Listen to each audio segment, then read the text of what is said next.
Well, I've been getting quite a lot of questions coming in asking about the state of the reservoir, so I did say we'd come up and have a look. And we've come to Sulby, and yeah, it's definitely down, but as we all know, we haven't had much rain at all, not compared with previous years, certainly.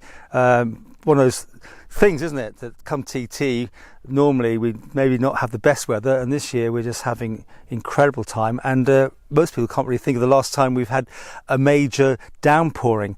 Certainly talking to some fishermen here, we're a long way down from what it would normally be at this time of year.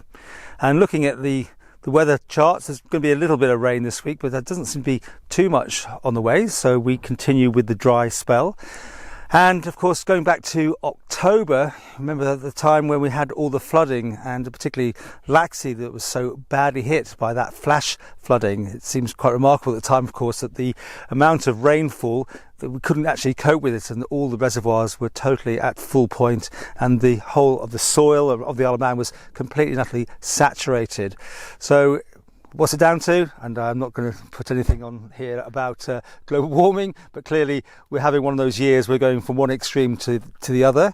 And as we record this in June, who knows what the rest of the summer is going to be like. But certainly at the moment, we are definitely looking in for a bit of a dry spell here.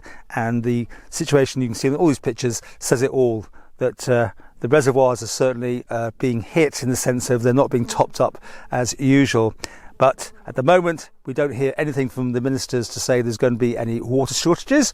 But you know as well as I do that following a dry spell like this, it's most likely there'll be a hosepipe ban in the offing if it goes on for much longer, before we're also told that we can't do X or Y and to conserve water. But who knows? It's the Isle of Man and things can change very quickly.